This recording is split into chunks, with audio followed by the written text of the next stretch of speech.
Okay, go quick. It says different categories of lies. Okay, I'll watch it. So 727. Okay, so it says here, Menoras Hamaor, Perek 19, categorizes liars into seven groups, and I hope I'm not one of them. Anyway, one, deceitful people. Not only do these people lie, they corrupt, abuse, and rob those they encounter. Included in these categories are people who deny their debts, those who withhold employee wages, and those who swindle their customers and partners. Two, those who intend to acquire trust and friendship through their lives so that they can cheat and take advantage of people in the future. Three, smooth talkers and flatterers who use falsehoods to attain favor or a position originally intended for another. Though they do not directly cheat or steal, they use lies in order to gain some future benefit. Four, people who relate stories that they heard, changing some details or exaggerating through this behavior yields them no benefit. Though this behavior yields them no benefit. Five, people who promise to bestow good and gifts on others without any intention to fulfill these promises. Six, people who falsely boast of the favors they did. Seven, people who brag of virtues and achievements that they do not possess. For example, one falsely claims that he holds a high position or has noble lineage. Though the motives for lying and damage caused vary considerably, all of them are despised in the eyes of Hashem. In Mesilat Yesharim, the Ramchal categorizes lies based on the severity of their act. There are people who have made an art of deception, fabricating tall tales to generate conversation or to appear wise and knowledgeable. Such liars, as it is written, false lips are an abomination to Hashem. Uh, One more minute. There are others who are not as creative or adept in creating false stories, but nevertheless, when they relate a true anecdote, they tend to embellish and mix truth with fanciful lies. As they accustom themselves to this behavior, for it, for it becomes second nature. They are the impostors who have lost credibility, and that comes from Sanhedrin. This punishment of the impostor, even if he says the truth, people do not listen to him. And finally, there are still others whose ailment is less severe, though they do not habitually lie. They do not distance themselves from falsehood. Should the situation require it, or if it will arouse amusement, they are not loath to utter occasionally a falsehood. Many times they will say it in a joking fashion without any evil intent. However, the wisest of all men already informed us that this defies the will of Hashem. Righteous person despises a false matter. Yeah.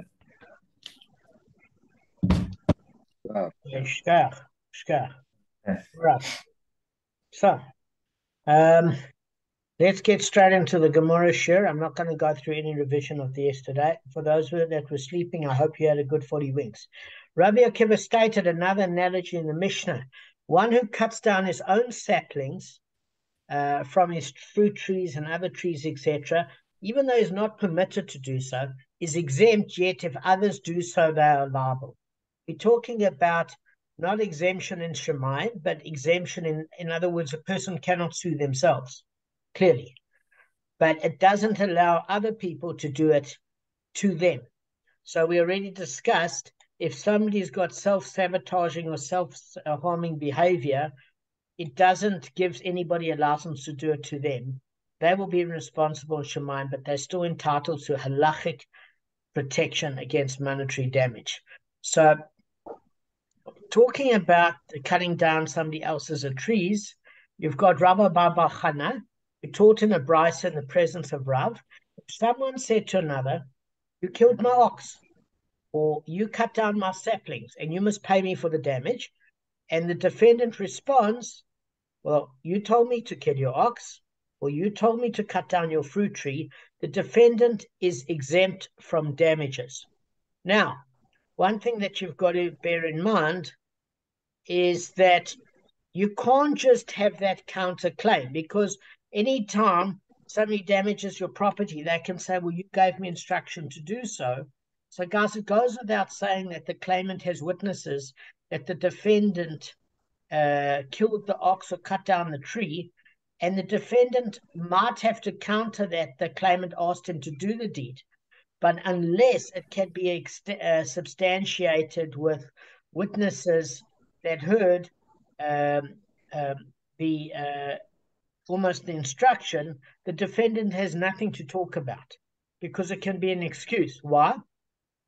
Rav questions the brisa and he says to Rabbi Bava Kamma, if so that someone is believed to respond in a manner to such a claim, you do not leave life for creatures. What's this over-the-top expression? What does it mean? It means it's within his power to claim that he was told to damage the property. In other words, is that coming from your side? So I'll put you on mute. Sorry. No problem, mate. I'm putting you on mute.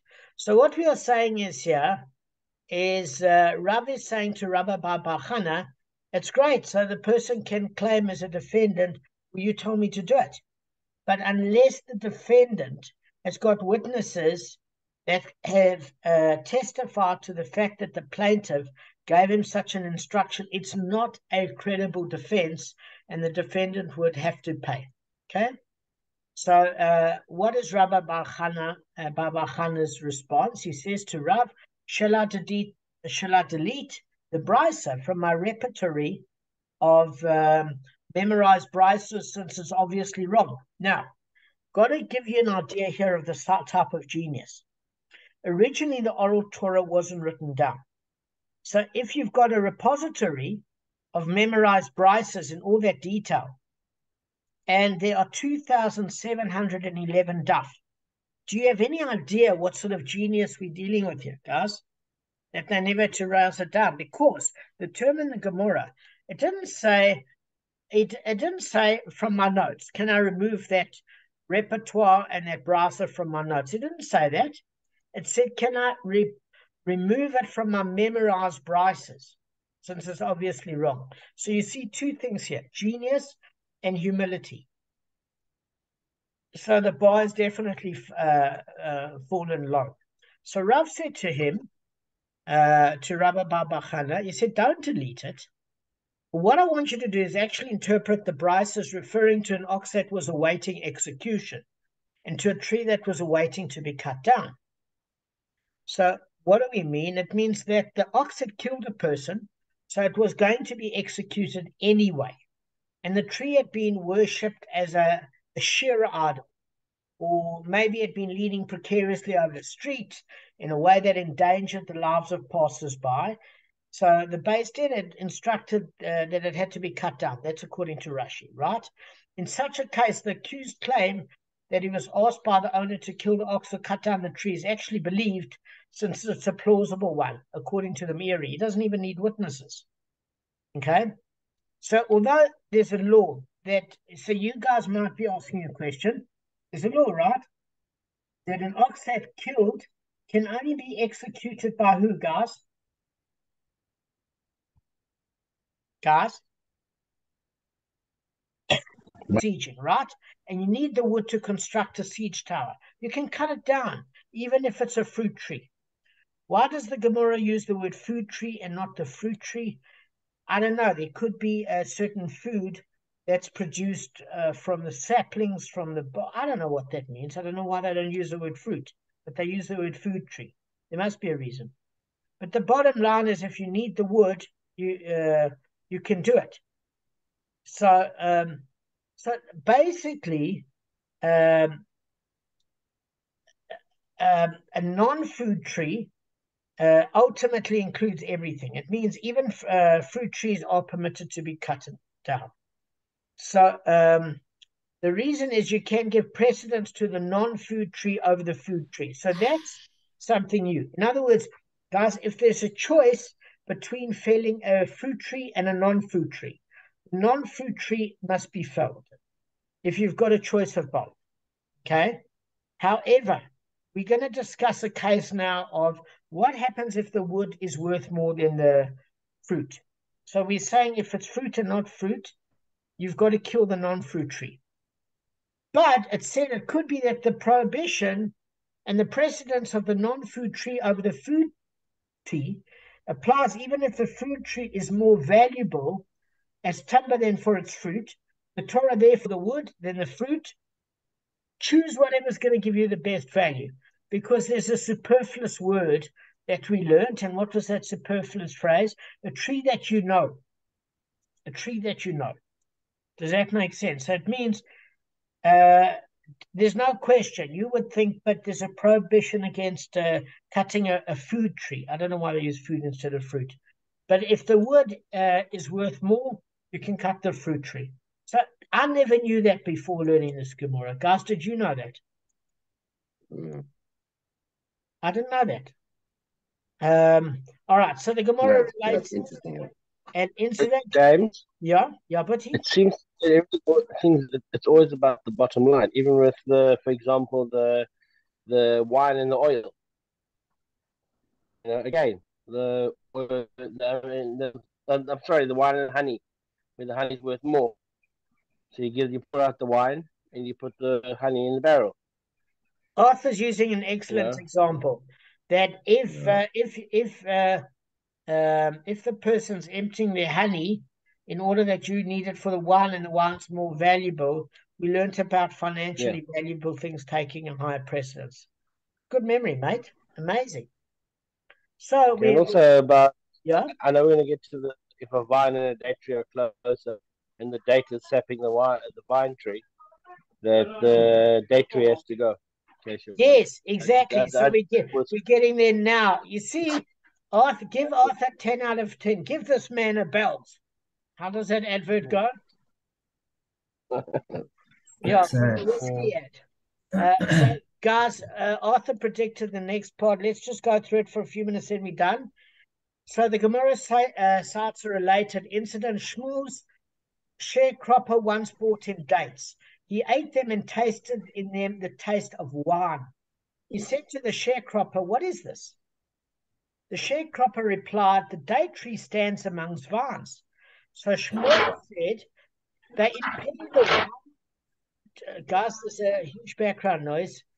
I'm just going to mute you. Sorry, mate. Arthur predicted it perfectly. All right, so guys, listen, bottom line, Shmuel's sharecropper bought him dates. He tasted the dates. It tasted a bit of wine. And it says he was confused. He said, "Hang on a second. Why does it taste a bit of wine?" So the sharecropper said to him, "Look, the date trees stand amongst vines.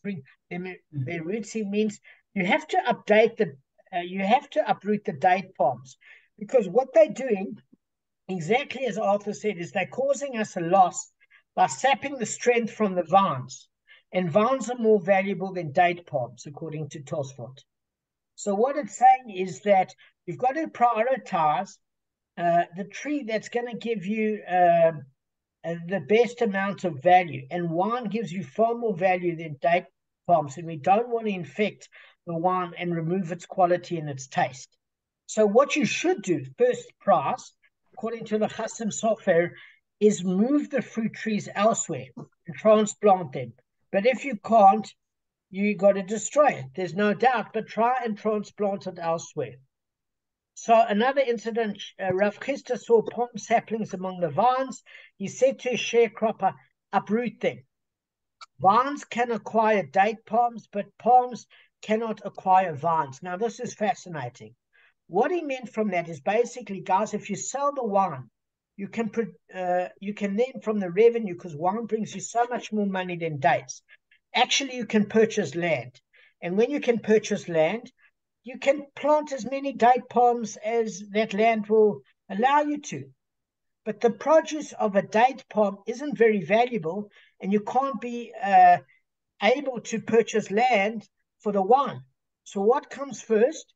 It's permissible to cut down a fruit tree, and it's not a destructive act, because the best use of the tree is the tree that's worth the most amount of money, whether it's for the wood or for fruits, or you're comparing fruits or you're comparing woods. So even cutting down a tree, it's not its best use, but that tree is detrimental in its surroundings. In other words, it's damaging other more valuable trees. You can uproot it. Rather give it to a neighbor instead of destroying it completely. But the bottom line is save your trees. Okay? So Arthur knows what I'm talking about. What's the Ferengi rule, Arthur? What's the the Ferengi rule? If you give it to me, give me money, you're never gonna get it back. That's rule number No, one. let me tell you who the Ferengis are, guys. You're going to have a laugh. Sounds Italian.